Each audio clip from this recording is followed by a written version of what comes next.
Hello everyone, thanks for joining us tonight. My name's Jenny Goodemo. I'm the Executive Director here at Wood Library, and... I'm Carrie Magnan. I'm the Circulation Supervisor and the notary here at the library. Oh, you had to throw that in. I had to throw that in too. I'm not available right now to notarize, but just a heads up. afterwards, Yeah, no. if you guys have any documents in the back pocket that you need to notarize, Call me and make an appointment. your stamp is ready to go. Yeah, stamp is ready. So, no one's ever heard of the Menendez Brothers, right? Nope, never heard of them. Who are they? You don't have any idea what I'm talking about. I figured this would be a good time to talk about them because I don't know if you're aware, but they are up for a resentencing hearing at the end of this month. So this will give you all the background information that you need to know just so that you're aware of the crime, the trials, and ultimately what the decision will be coming down the pike at some point. As I said, at the end of this month, or it might be delayed, who knows, but you will all be prepared and ready. Right. That is my job. Yes, okay. Just like with John Bonet. Everyone Yep, knows now. we're totally on board. It was an intruder. It was an intruder. I'm not sure about that, but okay. All right. The Menendez brothers, they've been behind bars for 3 decades now. And as I said, they're up for resentencing at the end of this month. So we'll see what happens there.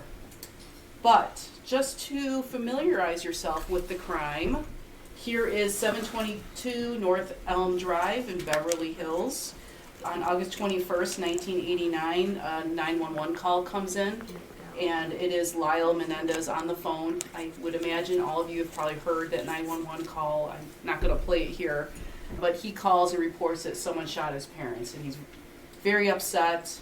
And what the scene is that the police see when they arrive is that Jose and Kitty Menendez were shot to death in the library in their home. Jose is slumped over on the couch with a shotgun blast to the back of his head and in his leg. His wife Kitty is laying in a fetal position at his feet, and she is shot in the knee, or she was shot in the knee and suffered a contact wound to the face. Contact wound meaning that the gun was held right up to the face. And as you can imagine, it being a shotgun, it is not a clean crime scene. It was very messy. 15 shots in all were scattered about. No shotgun shells were found, so whoever did this clearly picked up after themselves. So between the two of them, they were shot 15 times each? Or 15 times total? 15 times total, but it sounds not every shot hit them. Okay, so there's some, It was kind of like a free-for-all in there. Okay, gotcha. So apparently someone cleaned up after themselves after the crime. As I said, Lyle was the one who made the 911 call. He was 21 years old at the time, and his brother Erik was with him. He was 19. They were interviewed by the police at the police station. What the brothers told the police was that they had gone out to see a movie that night, and after the movie they wanted to meet up with a friend for drinks, but they had to go back home and get Eric's fake ID first. Okay. So, Yeah, okay, all right. So that's when they came home and they made the gruesome discovery. They claimed that when they got home they smelled gunpowder smoke and they could see a haze in the air. So then they immediately called 911. Their house there may well have burned down this week. I haven't heard anything yet. It's funny, I did look up this house. I was showing Carrie Yeah, today. we were looking at it today. Carrie and I have this discussion about murder homes and whether or not we would live in a murder home. And I'm a no on that. No, wait a minute. Okay. So I said, would you live in this house? And I said, it's so weird because where the parents were killed, it's still set up that way. Like, it still has the TV where they would have had the TV back in 1989. They still have the couch where it was. Obviously, it's not the same furniture. It's a new owner. And it's set up the same way, which is really eerie to me. But then I kept scrolling through all the pictures and curious, yeah, I can see living there. Yeah, I can see it. I said, you just have to block off that room. Seal it shut. Yeah. You can enjoy the guest house. You can It's beautiful. enjoy the tennis court, it's really nice. the pool. They have 9 bathrooms. 9 bathrooms. Yeah. It was It's amazing. $17 million home. Yep. Still standing as far as I know right now. Yeah. But, It was listed for 19.9, but then it sold for 17 million. Yeah. So they, and then on the posting it said, "What's special about this house?" Did not say anything about the murder. Like, they left that out. They didn't mention that. No, they didn't. No, but it's very nice inside. Very so it tasteful. Like you changed your mind. A nice pool, hot nice tub. kitchen? Yeah, beautiful kitchen. That bathroom. 9 bathrooms. Can you imagine Walk-in having closet? Yeah. With Really nice. all the space you can possibly want. And a guest house too. So I think you changed your mind. Yeah, I'm a maybe on that house. All right. So let's go into the family just briefly. Kitty, also known as Mary Louise, that's her given name. She was a former beauty queen, and she enjoyed the finer things in life. She always made these comments to like her sister and her mother that she wanted to marry well and have like enough money just to support her family. Jose, he fled communist Cuba at the age of 16. He married Kitty in 1963. He was known to be a controlling father who wanted his kids to be the very best. He was an executive at Hertz Car Rental, and in the 1980s he became a music executive at RCA Records, and then he was an executive at a video distribution business. And once he became an executive at the video distribution business, he moved his family to Beverly Hills in 1986. Oh, by the way. Into that house? Yeah, Okay, into that house. yeah, okay. By the way, that house, Elton John lived there and Prince lived there. So now you might be even more interested. Yeah. We have a big Prince fan in the audience tonight. Just seal off the room. Yeah, Nothing there you go. to see there. Okay. Lyle was going to Princeton, and Erik, the younger son, was going to UCLA. So the investigation. The police were looking at leads. They heard, because the parents were shot in the leg, that's typically seen as a mob hit. So they went and looked into whether or not it could have been the mafia. Was it an armed robbery? This was a well-to-do family. Or co-workers of Jose, because Jose was not the nicest guy at work. So he was not nice to like his... He wasn't nice to his family, Okay. and then he wasn't nice, Okay. apparently, to his co-workers. Okay. And so none of these leads panned out at all. Gotcha. But the brothers' behavior certainly caught the eyes of the detectives. So just hours after the murders, Lyle returned to the house asking if he could pick up some tennis equipment that was in the same room as the killings. Day after the murder, the brothers went to the bank looking for the family safety deposit box because they wanted to find the will and make sure they were still in the will. Okay, so they had seen the will before. Were they thinking maybe they weren't in the will? Or? Yes, Okay, so- all right. I'll get into that. Okay, in a sorry, second. I'm getting ahead of you. it's all right. Okay. So I don't know if you heard my last statement, but the boys went to the bank to track down the will in their safety deposit box. Lyle did have the family's computer hard drive wiped clean on August 31st, 1989, fearing that it contained an updated copy of the will. They spent over $15,000 just 4 days after the murder, so we're looking at Rolex watches, private tennis coach for Erik, a Porsche, a chicken wing franchise, which is the picture right here. I had to include that. So they I'm bought... I'm like, is the Spring Street Cafe still around? And it is. Is it really? Yes. So if anyone wants to go to the Spring Street Cafe, knowing that Lyle Menendez had once owned it. So he still- bought it? He bought it Yeah. after... Oh, okay. Yeah. His dad told him it was a stupid idea, Oh, but yeah, so you then know, he was like, I'm doing now it. his dad's out of the picture. He could buy his chicken wing restaurant. It's in New Jersey, right by Princeton. What? Okay, all right. Yeah, That's, so we can- I thought it was in California, No. but yeah, we could road trip Yeah, down we there. Yeah, could. let's do it. Road trip. Was he like a big fan of chicken wings? Is that, that I don't know. Okay, he just liked Let's that. get him on the phone and ask him. He probably just, he ate there a lot and he was like, I want to own this place. I think he saw it as he thought it was a good business opportunity because it was so close to campus Yeah. that it was natural that you're going to get a bunch of students. yeah, Hopefully. yeah. Well, anyway, that didn't go so well after he got arrested. But Yeah. anyway, Which one was that the mom? so he is right here. This is Lyle, and this was a buddy of his that he hired to run the restaurant. Okay. Interesting. Expensive clothes they purchased. Oh, here, this is a good time to share this.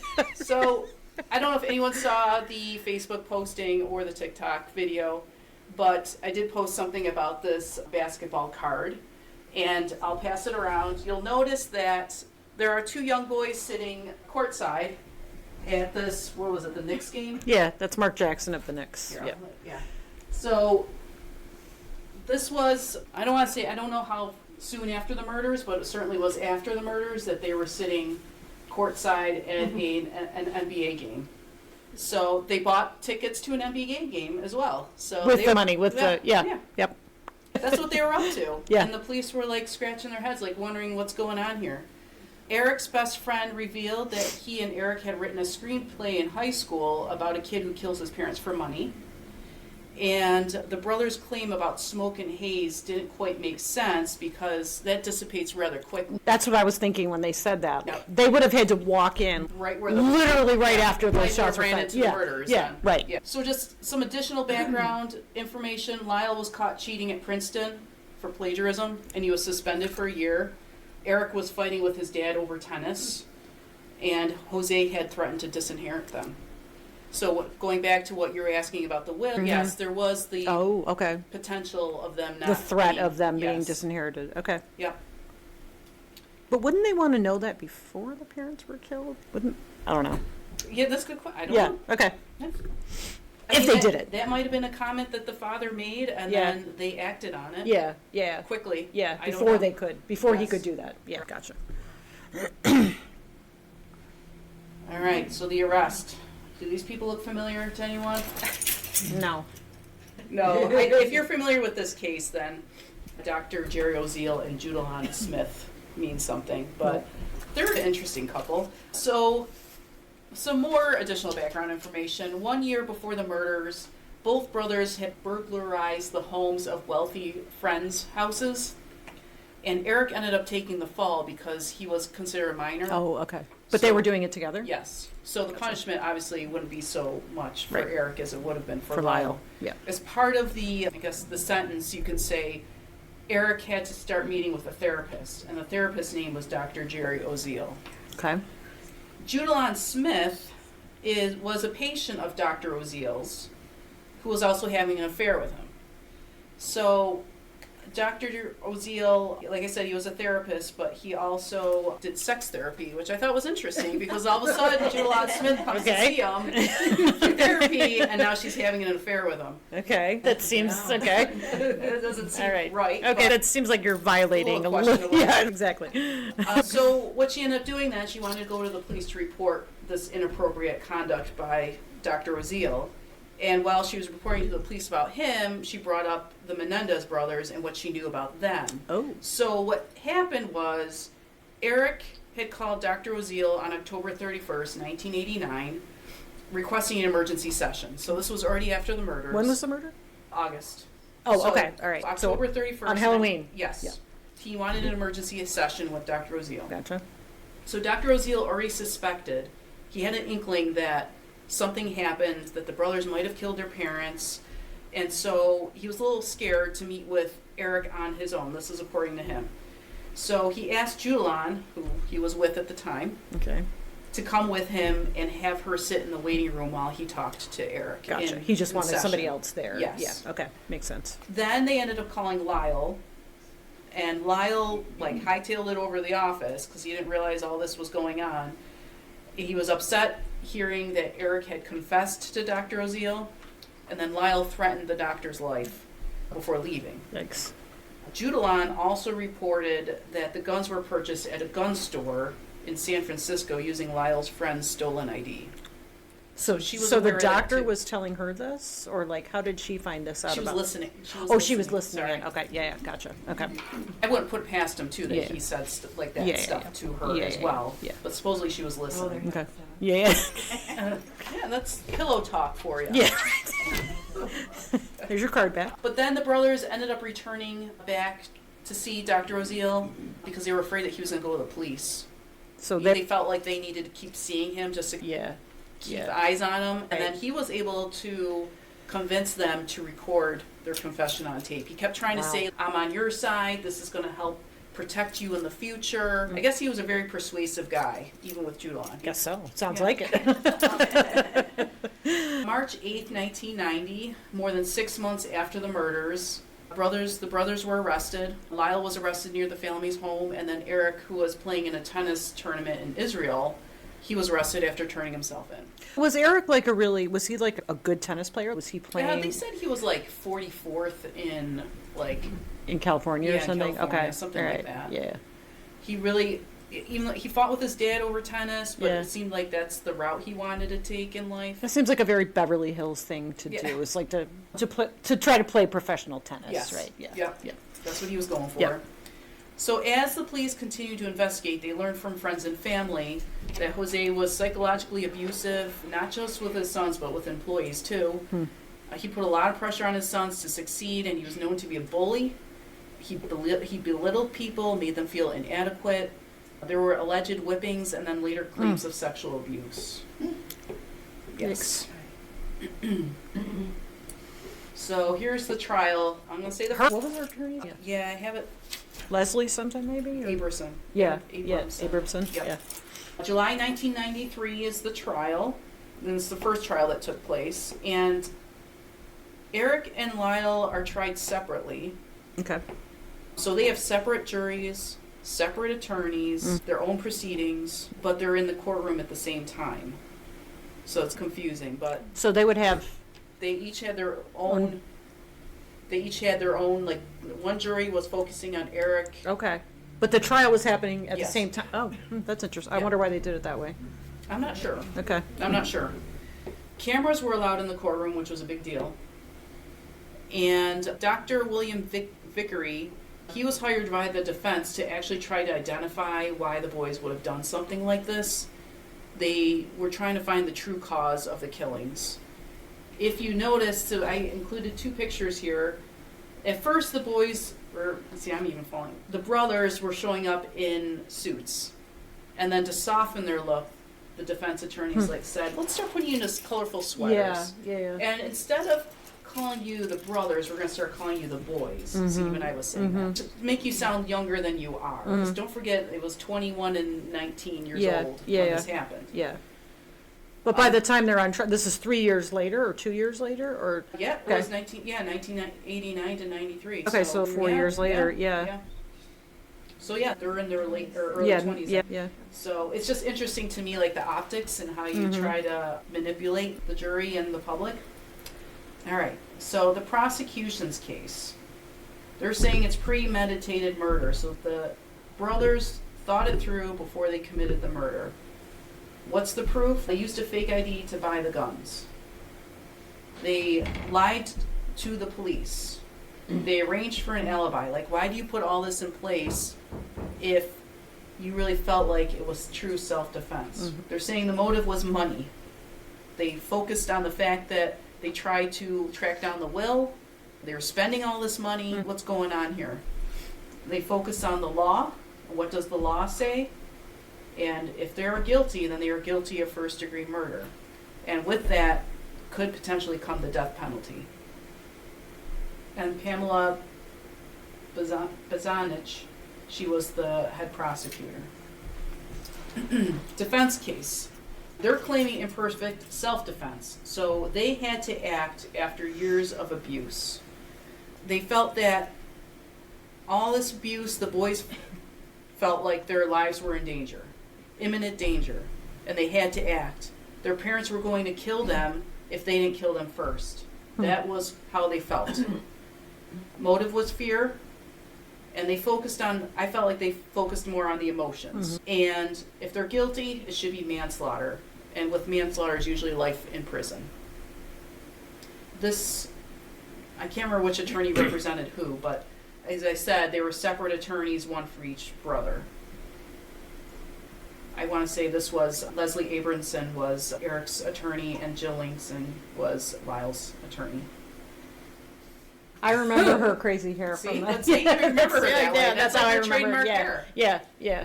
And she was she was a high-powered attorney. She right? was. She was. She was. Yeah, these were not like Yeah, public defenders or Right, anything. These were right. like Yeah, yeah. the money could buy it. Yeah, right? exactly. beautiful smile. Yeah. Leslie represented Erik. Okay, You all just right. Google it. That's what I Okay. thought. Yeah. Because I remember her like constantly putting her hand on his Yeah, shoulder. and Erik was the So, younger yes. of the two. Okay. Yeah, I have a hard time remembering who's older and who's. I know. I probably know too much about this case Yeah. now. All right, so then we have the testimonies. This is a whole mix of people, but family members took the goody. stand to support the sexual abuse claim. So we have a couple cousins here, one over here, one over here, that remember stories from their childhood that would suggest that Jose did, in fact, molest his kids. There was a relative, however, who informed the prosecution that the brothers were allegedly asking relatives to lie for them. So you throw that into the mix. Dr. Oziel, our favorite therapist over here, he testified that in conversations with Lyle and Erik, that they stated that they killed their parents out of hatred and to be free of their father's domination and impossible standards. He was not told about abuse or self-defense. Again, that's if you trust Dr. Oziel then, because he's not innocent either. Yeah. Yeah. He's got his own issues. Yeah. Lazy there. According to Dr. Oziel, the brothers debated on whether or not to kill their mom. Lyle even told Erik to sleep on it. They felt like they were putting her out of her misery by killing her. Was there any evidence that the father abused her, or? It sounded like it was one messed up family. Okay, all right. I never heard, unless anyone else has, but I haven't heard anything about physical abuse toward the mother. Okay. I don't know how it was portrayed in any of these movies, but that's not what I gathered. Maybe it was just like this bullying, this sort of emotional. Okay. So both brothers testified. Here's Lyle and here's Erik. They recounted the sexual abuse. Lyle claims that he was abused until the age of 8. Then Erik was abused, and Lyle was not aware of this. Erik told Lyle that it was happening, which prompted Lyle to confront their father 3 days before the murder. His father threatened to kill them if word ever got out. Their mother also confessed to the boys that she was aware of the abuse, which is their reasoning as why they killed both parents. The night of the murder, there was another argument. Jose and Kitty went to the library and closed the door. Lyle felt like they were plotting to kill him and his brother, so they decided they had to act and retrieve the loaded guns from his car and killed the parents. I will say Jose and Kitty were inside. I don't think I mentioned this before, but they were in the library watching TV, eating a bowl of cream and berries. That's what they were doing. So, as I said, the boys ran out to the car, got the guns, came back inside, killed the parents. At one point, Kitty was still alive. Lyle, whose gun was empty, ran back to the car, reloaded, and returned to kill her point blank. So that was the contact shot that I was referring to. When did that? Lyle. So another thing to consider too, I know I know the defense was pushing for manslaughter, but at the same time, the mother, the minute she was killed, should have been considered first-degree murder. Because that was a premeditated. He went out to get the extra bullets, he had and time then to think about it. Yeah. So you remember those confession tapes I was talking about? So I know there's this whole thing about patient-doctor confidentiality, but the California Supreme Court decided that since there was threats on those tapes, that confidentiality no longer applied. So portions of the tapes were played at trial. And there was, again, no mention of sexual abuse on those tapes. So the verdict, December 1993, 6 months later, it is ruled a mistrial due to a hung jury. And it was very interesting because it was almost down gender lines, where the women wanted manslaughter. They felt like emotional towards the boys and understanding. The women felt also that, yes, sex abuse with boys can happen, where the men felt like, no, that's not a thing.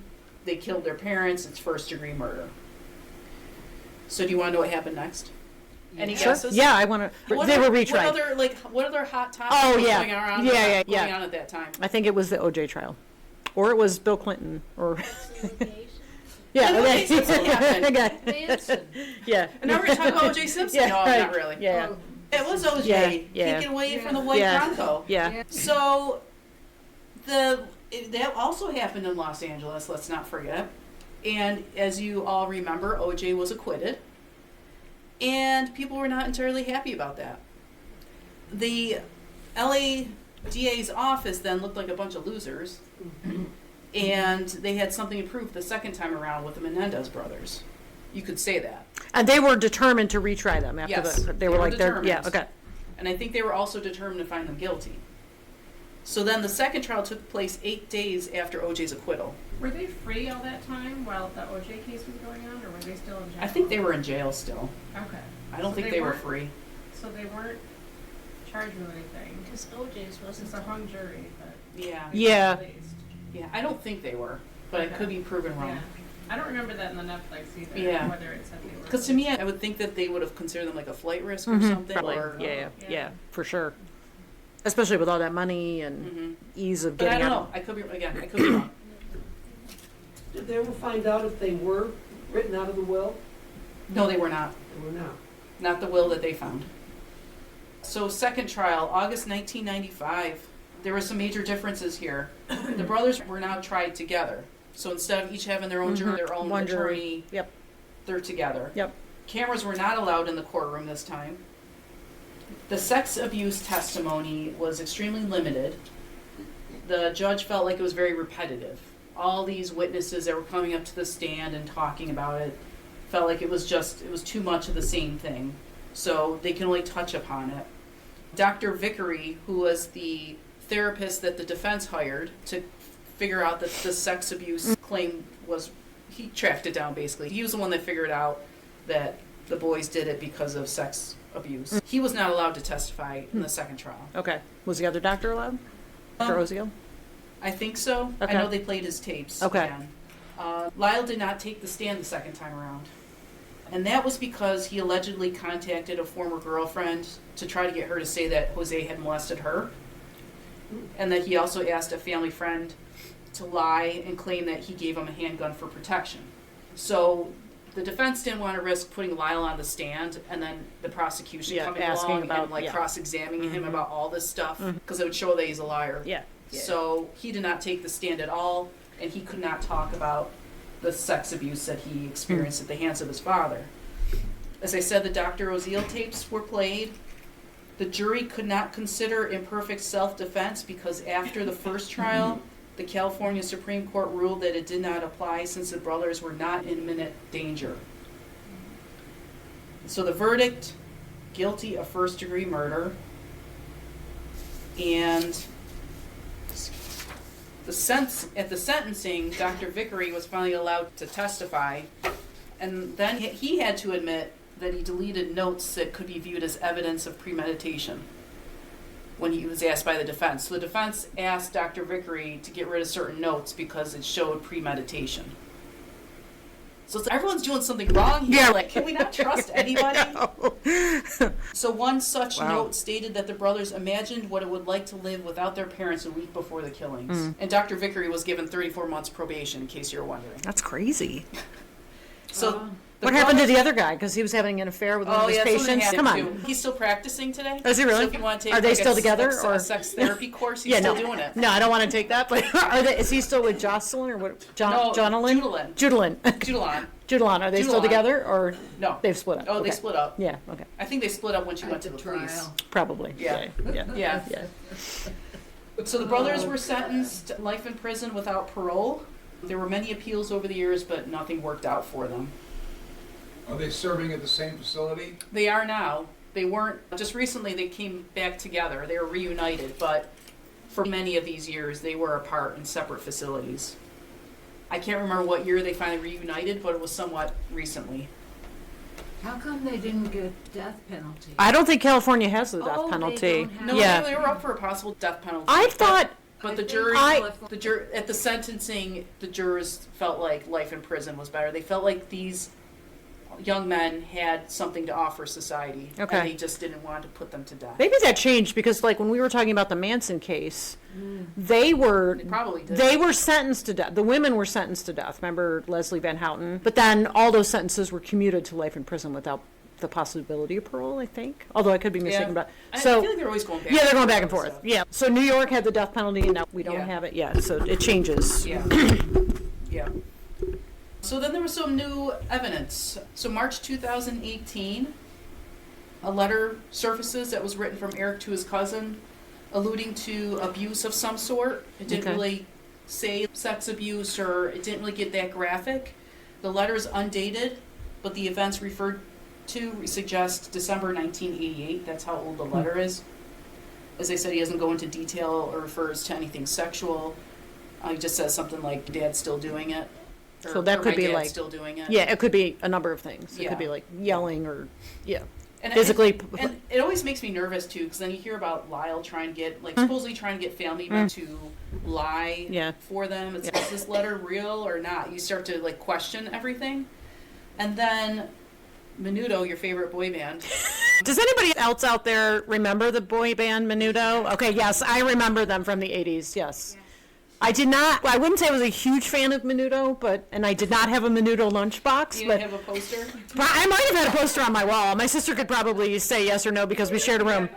Yeah, I feel like it was more like The Outsiders, like Matt Dillon, like instead of Menudo, but okay. yeah, okay, That's yeah. fair. But I do remember Menudo. I remember Okay. the band. Do you And remember- they swapped people out. It wasn't Oh, always yeah. the No, same. yeah, it was constant. Yeah. It's So like New Kids on the Block was always the same Yeah, yeah, members, yeah, but yeah. Menudo, once they got to a certain age, I think Yeah, they it's would like swap once your people voice out. got too deep, Yeah, then you're it was outta like, here. yeah, once they were Peter Brady, Yeah. their voice changed, then they had to get somebody else in there to do the high tenor or high alto parts or whatever. So Roy Yeah. Rossello, he was a member of Menudo, and he claimed that when he was 13 years old and in the band, and when Jose was working at RCA Records, that he molested and raped him. Interesting. Because Roy was told by the band manager that this man's going to give us a contract, do whatever you can for him, whatever he wants to do, you do it. So both that letter to the cousin from Erik and a testimony from Roy Rossello has been sent over to the defense team of the Menendez brothers. So they're working with that as new evidence. So late 2024, the LADA, that's this gentleman down here, George Gasson, he recommended that the brothers deserve a resentencing in light of this new evidence. He feels that they have paid for this crime for 35 years and they've been model prisoners, which part of me is there's other model prisoners too and they're not getting released. But Yeah. whatever, that's I all right. agree. So the brothers have been creating green spaces within the prison. They've been learning sign language. They've been helping those with disabilities. Okay. I'm sure there's a lot of people doing good things in prison. Yes. But related or not, this DA was up for re-election in November. So people felt, is this part of his whole campaign? He's going to get the Menendez brothers freed. He ended up losing anyway.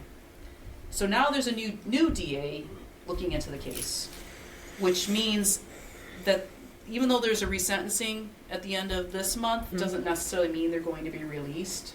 It felt like this last DA was really gung-ho on releasing them. I don't know about this new guy, but there's going to be a review in the case at the end of this month. The life sentences could be downgraded to 50 years to life with the possibility of parole, which means that they'd be eligible for parole immediately if that happens. That's where we're at with the Menendez brothers case. And here's some resources. I did not watch the Monsters and I'm not going to call it a documentary because that's not what it is. It's a dramatized version of events. I didn't want to be persuaded because I felt like a lot of what I was reading about, you have Kim Kardashian talking about how the brothers need to be released because she just watched the Monsters show. I'm like, I'm not going to base it on someone's idea of what happened. Right. And as I said, documentaries you also have to be careful about because you don't know what side the director is on, what they're trying to push out there. Yep. So I did watch the Menendez plus Menudo. I watched the actual documentary on Netflix. I also watched the Dateline version with Keith Morrison's really good, the Menendez Brothers Chance at Freedom. And then I listened to the Court TV podcast, Murder and the Menendez Brothers, and it's like a 7 or 8 part series. How much of the Menendez plus Menudo, how much did they talk about Menudo? It's like Menudo everywhere. Was that like a big part of it, or did they? Yeah. Oh, really? You would Okay. like it. Because I know you're doing Menudo. Yeah. I You could should try it. Okay, It's maybe on I'll watch Peacock. it. Okay, You all can right. get that. I do. Okay, you should great. watch it. I'm really not a huge Menudo fan.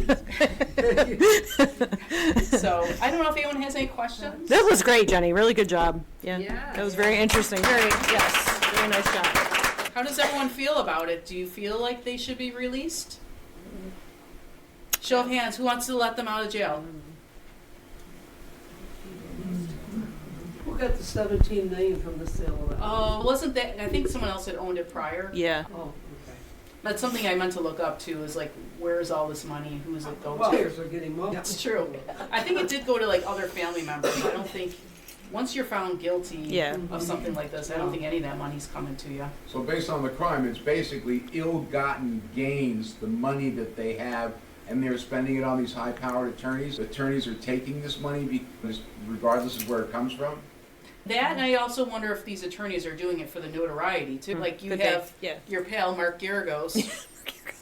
Yeah. So at CrimeCon this past year. Do you want to talk about what CrimeCon is? Because I'm not sure everybody knows. It's a true crime convention.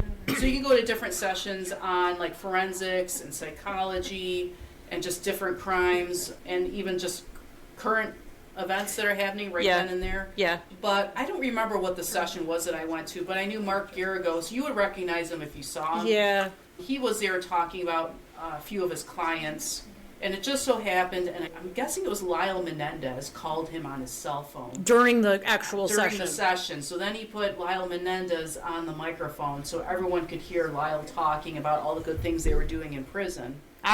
We went to that one, but I ended up leaving, I think, because I was annoyed with Mark Garagos. Yeah, that's probably accurate. But then he missed Lyle I know that I didn't get to talking. hear Lyle Menendez. So that's what I mean. I feel like some of these attorneys are also doing it Yeah. to remain relevant to some Yeah. extent, maybe. Yeah.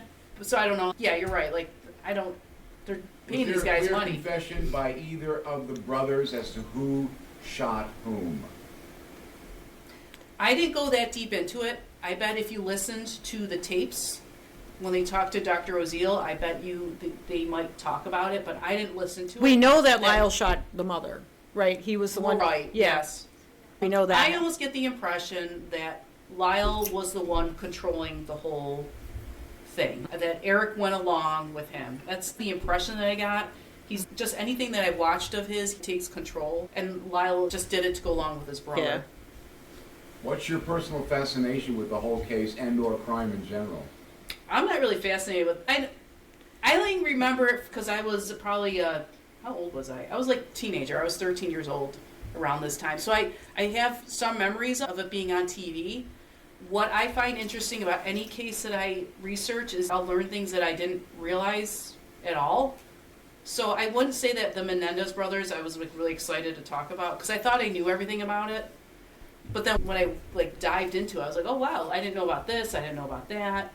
I So feel it like was that's the interesting. case whenever Jenny and I talk about any of these cases. We go into it thinking, oh yeah, we heard about this, we remember it, we have some connection to it for some reason, and then we start investigating these crimes. It's we end up going off on these tangents, like things you Yeah. didn't know, we did not know anything about, or we hadn't heard about, or And I don't know, it's not a case I really wanted to do because of the actual crime. I think it's just really gruesome.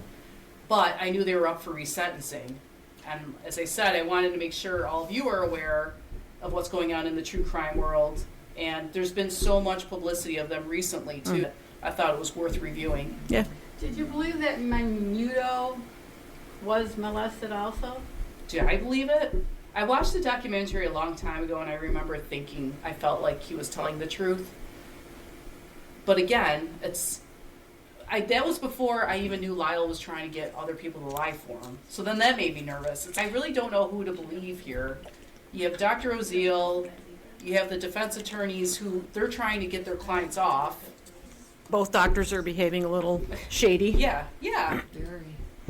So, I think it's much more common for child molesters to molest other children, especially he's got a position of power, a young musician.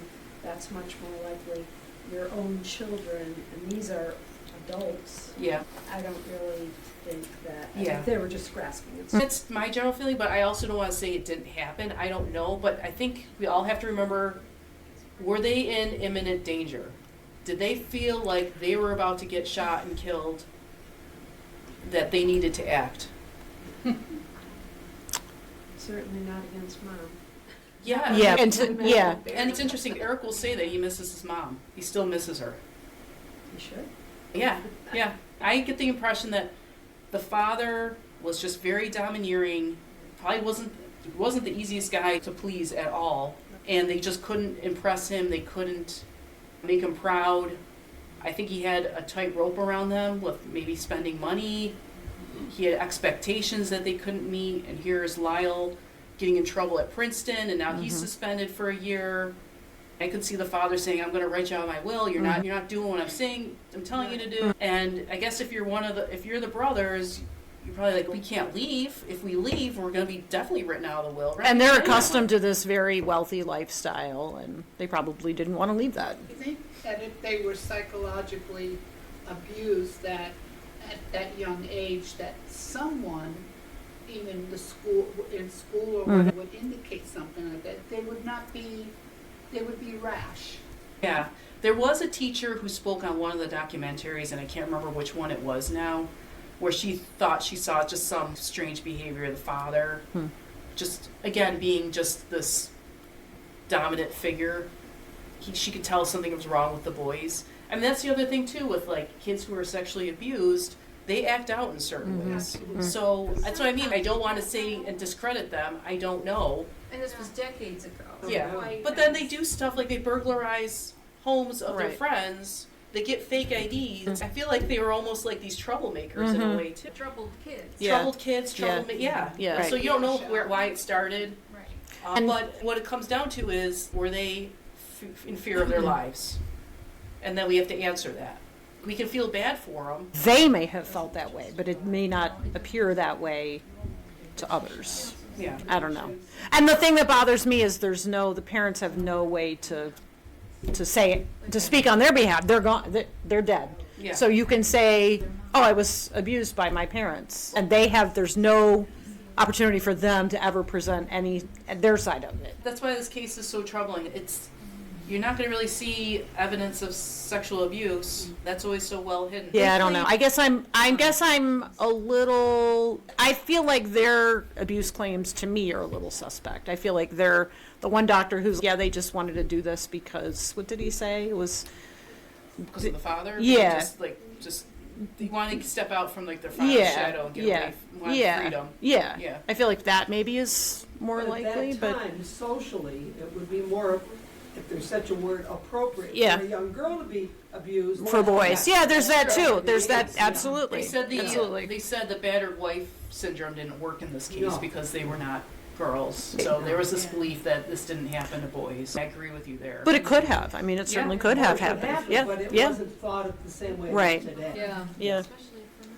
It also seems like the punishment for like Leslie Van Houten, Mhm. with women who commit horrible crimes is more unacceptable, unforgivable, not getting out, because two poor Caucasian boys is more, oh, okay. Yeah. They're better lawyers. Yeah. Oh, They yeah, have a pile yeah. of money to Yeah, pay that sure. lawyer. Yeah, And yeah. there's a case where you But- can see But that. Yeah. do they? Because they don't have access to that family money. Somebody might be. Somebody. Mhm. Yeah, you're right. Yeah. The money's getting there somehow, I Yeah. guess. Oh, yeah. Because the family Well, lets them these out. people are all making Yeah. money. Yes. Yeah. Oh, Yeah. Yeah. Yeah, you make a good point that there's quite a few family members who want to see them get out. There's others that don't, But her but sister does. yes, a Kitty's sister wants to see the boys released from jail. Because of these documentaries, there is a younger generation on TikTok saying that we need to let the boys out. So I almost feel like a lot of this momentum was what the LADA was going with Yeah, for his right. reelection. Hey, reelect me and I'll get the Menendez brothers Yeah, out. yeah. And then he lost, so I Yeah. wonder, what does that say? And maybe the people in Los Angeles are like, no, Yeah. we're not in favor of them Yeah. getting out. Right. Older Yeah. people vote and younger people Yeah, don't. yeah, yeah. Yeah. Yeah, yeah. I don't know. Everything, the dynamics in this case are very interesting. The other thing is that at that time, families often had a rule, you don't talk about anything outside family. True. Or sometimes with one another Right. even. And so and then the father's in charge totally. He's an example of someone of this is how you get successful, or these are the ways to act. If you don't like something, you get very mean, you threaten them like he behaved. And that's how they saw a man acting. Their father acted that way. Yeah. If you don't like something, squash him down. That's what they said with Lyle. He was acting like his dad. Yeah, Yeah. yep. You gotta have control. Yeah. What about the guns? So there was evidence on the gun. Did they find the gun? Yeah, did they do testing on the, I'm trying to remember if they found the guns. The boys dumped them somewhere. did they do any residue tests like on the boys' So, hands? no. There's only 2 homicides a year. At this point in time, there were only 2 homicides a year in Beverly Hills. Wow. Which should be no surprise, right? Yeah, I don't know. yeah. And the boys that night, they're crying, they were upset. The police never did any residue testing on Okay. their hands. They Right. should have, but they Right. didn't. And I think I remember Eric saying in one of the tapes that if the police had just looked inside the car, they would have found the what do you call them? The shells. Shell Yes, casings, thank you, yeah. the shells. Yeah. The shells were right there in the car. So they had the wherewithal to pick up the shells? Yes. And, Suppose this is what they claimed. They claimed that after they killed the parents, they're really expecting a neighbor to call the police because there was what, like 15 yeah. shotgun shots Yeah. that went off. Yeah, and actually, called the police. and that's really interesting because Jenny and I were looking at the house today, and these houses are right next to each other. In that section of Beverly Hills, they are like, the plots are right next to each other, so there's no way that neighbors wouldn't have heard those He shots. said haunted. There So- was a neighbor that said they heard the shots, but Yeah. then no one but thought they to wouldn't call the police. It was like at the end, they had those pictures of all the plots next to each other. We were talking about the sounds from the neighbors. Oh, Yeah, the gunshots. So what they were planning to do, or what they thought was going to happen, was that after the 15 shotgun shots, someone was going to call the police and they were just going to fess up right then and there. Yeah. Was what they claimed. But then police didn't show up for 15 minutes. They're like, hey, maybe we can actually get away with this. So then they cleaned up the crime scene. That's what they said happened. Yeah, yeah. I thought it was like around 11 o'clock-ish at night. Yeah, because they went to Yeah. the movies. Yeah, and then they Yeah. came back. Yeah, and the parents were just hanging Watching out, TV. watching TV, having a snack. Yeah, and they came home to find them dead. This was a good one because this So- brings up lots of opinions, lots of Yeah. questions, lots of So theories. you might have Eric and Lila as your next door neighbor soon. No. So be on the lookout. They maybe wander around Canandaigua. Yeah, I don't know. I don't know if they're going You to call can have Finger them here Lakes as a home. special Yeah. guest. Yeah, I don't know Where about does that. the wives, where do the wives live, or I know they're separating, but. The girl. Yeah. I don't know. They must live That's like Carrie's job. Yeah. She's supposed to know about Okay, the, yeah, the sorry. wives. I guess if they're headed that way. Yeah, this was really good. Nice job, Jenny. This was really Yeah. interesting. Yeah, thank you. And it's gonna be going on. Yeah, thank you very much.